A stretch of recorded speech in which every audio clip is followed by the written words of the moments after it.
nessa aula 9, correspondente à oficina 9, essa é uma aula mais ou menos rápida, né?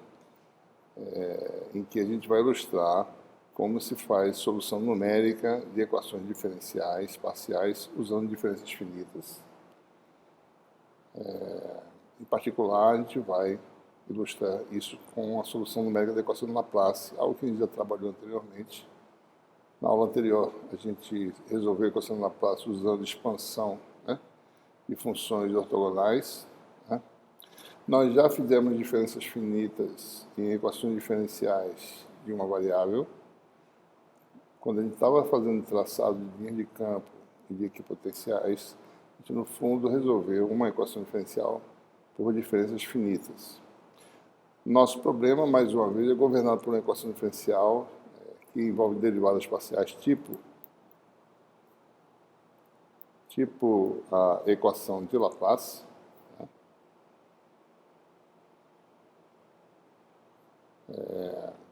Que é essa equação diferencial laplaciano, né? Da função incógnita igual a zero. E essa equação diferencial assume diferentes formas de diferentes sistemas de coordenadas. Em particular, no sistema de coordenadas cartesianas, que é o sistema que a gente vai ilustrar nesse exemplo, né? Essa equação tem uma forma bem simples. E a gente quer resolver para a função potencial, por exemplo, vamos começar no caso mais simples de uma região bidimensional apenas, em que se sabe que o potencial depende de duas variáveis, que a gente quer resolver o potencial no interior de uma região de largura A e altura B, sujeita a especificações dos valores dessa função potencial na fronteira da região. Ou seja, φ1, φ2, φ3 e φ4.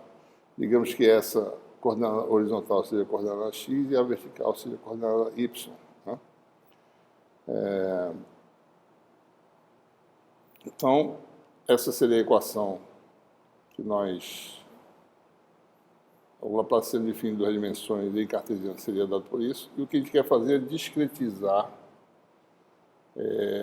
essa equação.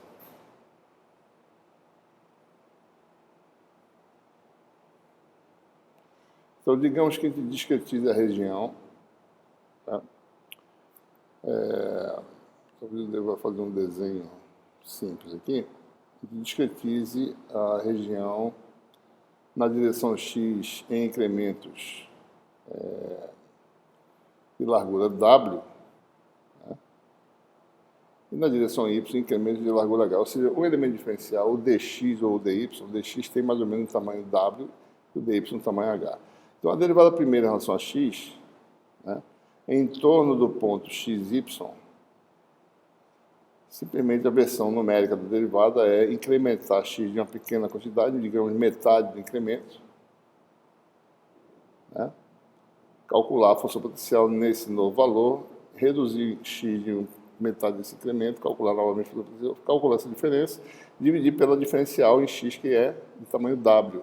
Então você tem a primeira derivada. A segunda derivada, mesmo procedimento, se a gente trabalhar direitinho, né, fazendo duas etapas aí de cálculo, você tem a segunda derivada que aparece o quadrado de w aqui embaixo. Né? Então você tem, aparece então, numa derivada segunda x mais w, y fixado, x menos w, y fixado e menos duas vezes a função potencial no centro do sistema. De forma semelhante, se a gente discretiza a direção y, né, em incrementos de tamanho h, você vai ter uma versão semelhante da segunda derivada em y, né, dada por essa expressão. Se a gente joga essas duas expressões na equação de Laplace, que é a soma das derivadas segunda igual a zero, a gente vai ter aí mais ou menos isso, né? Derivada segunda em relação a x, que é esse termo aqui, mais a derivada segunda em relação a y, que é esse termo aqui, igual a zero. E a gente pode, por exemplo, discretizar de tal forma que a largura w seja igual à altura h. Então, nesse caso, w e h aqui vão ser cancelados.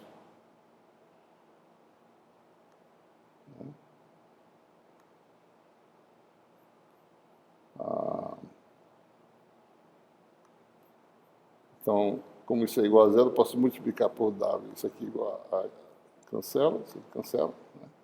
Então, nós ficamos com uma equação que pode relacionar potencial no ponto x, y aos valores na vizinhança. Nós temos uma expressão interessante aí, né, em que o potencial agora é dado por essa expressão simples, né? Ou seja, o potencial no ponto de coordenada x, y é a média dos potenciais em locais vizinhos, né? X para cima ou para baixo variando de W, e Y para cima ou para baixo variando de H, que é igual a W. Então, esse é um resultado interessante, ou seja, é um resultado simples, esperado, da equação de Laplace. Né? Então, qual seria o procedimento para numericamente resolvermos a equação de Laplace? A gente divide inicialmente a região em uma grade de elementos quadrados, ou seja, de largura e altura iguais. Né? Dependendo da geometria da região, ela pode ser retangular. Né? Então, você vai ter elementos diferentes na direção x, digamos M, e N na direção Y. E esses valores vão ser iguais, obviamente, se a região for uma região quadrada. Né? A gente faz isso, né? Que nem nessa figura aqui.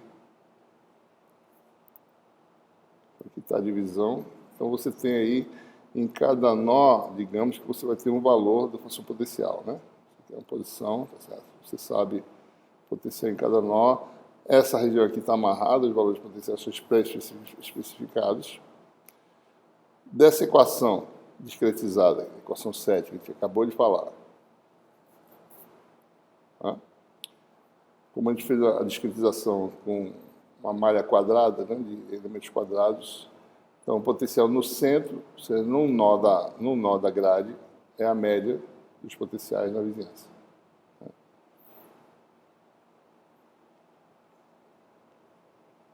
Bom, média aritmética. Como nós só conhecemos o potencial na fronteira, certo? A gente admite como condição inicial que todos os potenciais no centro, ou seja, nos elementos, seja, cada interseção de duas linhas é um ponto da nossa discretização, da nossa rede. Né? Então, admite que o potencial é nulo em cada ponto interno. Ele é especificado aqui e aqui. Certo? Então, o que a gente pode fazer? A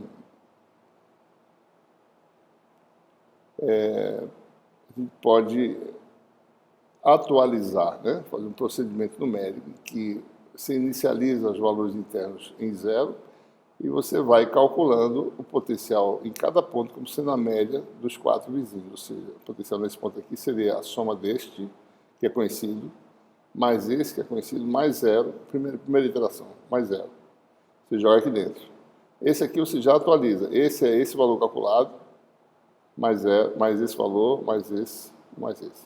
Atualiza. E vai atualizando e faz esse procedimento para você atualizar todos os elementos. Então, você repete esse procedimento iterativamente de atualização dos valores internos e, autoconsistentemente, é de se esperar que no final o potencial se estabeleça no valor que satisfaz, ou seja, em cada ponto o potencial vai ser a média dos quatro vizinhos, obedecendo a relação, ou seja, obedecendo a equação de Laplace.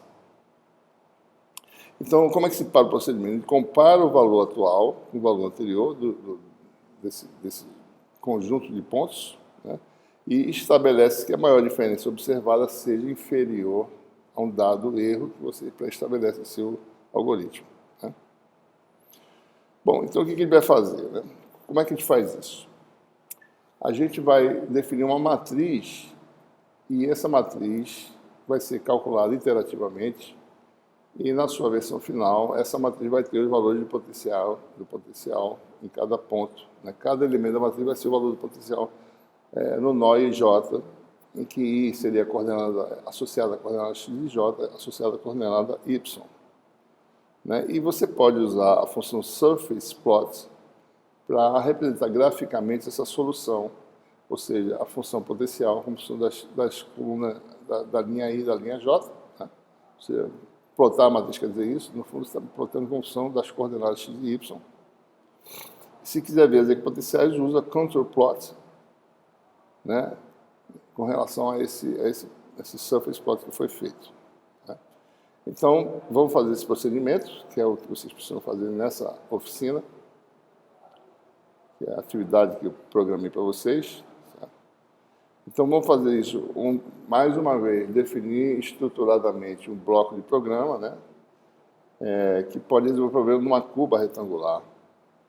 Né? Observe o seguinte, né, é importante observar aqui, quando você tem a matriz, né, deixa eu escrever aqui.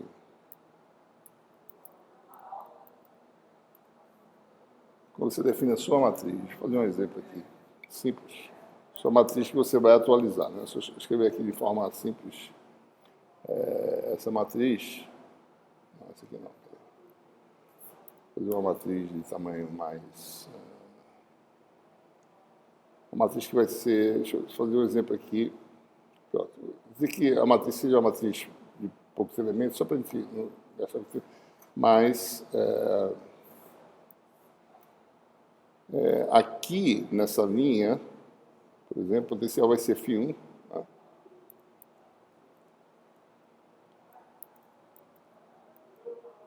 Então, esses valores estão fixados, né? Por exemplo, né? Pode ser uma função, como vocês vão ver. Aqui você vai ter φ2 ou φ3, não sei como é que a gente fez aqui a nossa definição. φ1 é embaixo, né? Embaixo é φ3. Então, é aqui a definição.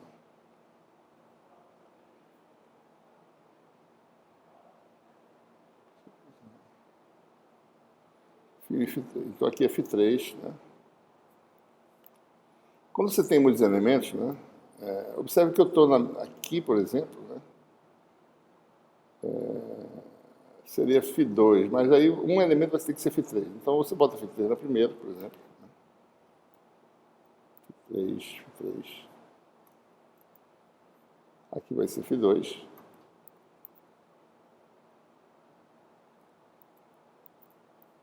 Posso fazer o que eu quiser. Posso fazer assim, por exemplo, φ2.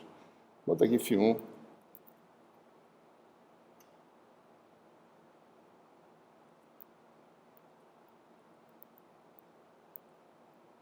E aqui vai ser φ4, né? De acordo com a nossa receita lá. Esse elemento tem poucos elementos, você pode fazer uma matriz 100 por 100 bem maior, né? Mas vamos supor que isso aqui seja uma representação mais ou menos da matriz. Bom, esses elementos aqui são os elementos que variam durante o procedimento, certo? E isso aqui fica fixado nesses valores. Então, sua matriz vai estar com esses valores fixos e quem vai ser atualizado é a parte central da matriz, a parte que não está na fronteira. Isso aqui é uma fronteira, tá certo? Isso aqui é outra, isso aqui é outra, isso aqui é outra. Né? Você só atualiza a parte interna da matriz. Né? Esse é o procedimento, basicamente, consiste em fazer isso.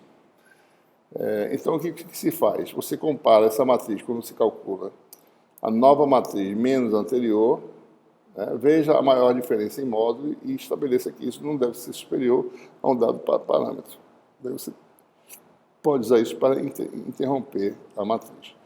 Então, com isso, façam esse bloco.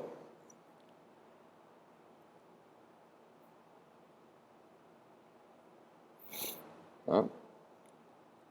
E calcule a distribuição de potencial para algumas situações que estão aqui mostradas. Né? E para ver mais ou menos como é que é a função potencial. Vocês podem, inclusive, comparar com os resultados obtidos anteriormente, usando a expansão de Fourier para ver, né, mais ou menos como é que... Vocês vão ver que a solução numérica é muito mais precisa do que a solução por expansão. Né? Porque essa solução aqui realmente satisfaz, dada uma certa precisão, né, ela realmente vai ser uma função suave, né, em relação a outras, a solução por expansão. Bom, então, baseado nisso, desenvolvo um outro bloco para calcular esse problema aqui, que é um pouco diferente. Né? Aqui a região já é um pouco mais irregular, digamos assim, né? Mas ainda os segmentos são planares, tá certo? O que vai ser diferente aqui nessa matriz, que é uma matriz quadrada, 2 por 2, altura 2, largura 2, é que um pedaço, um bloco, uma matriz que vocês vão obter, certo? Vai ter uma parte, né, que vai estar fixado em 0, que é um bloco aqui, né? Esse bloco aqui vai estar valendo 0 volts, que é essa região aqui. Então, esses elementos da matriz são todos zeros, né? Aqui vai ser 1, né? Aqui vai ser aterrado também, 0 volts aqui, né? Vai ter um bloco zero. A única diferença de procedimento é esse, mas o procedimento é o mesmo, né? Só que os elementos da matriz que são atualizados são os elementos internos da matriz. Tá? Então, simplesmente vocês vão plotar o potencial e ver como é que ele se comporta. Né? E pelo resultado vocês vão saber se está certo, né? Se o que vocês obtiveram está correto ou não. Tá? Bom, então fica aí essa aula, digamos, super compacta, né? Relacionada a essa nova oficina. Então ficamos por aqui.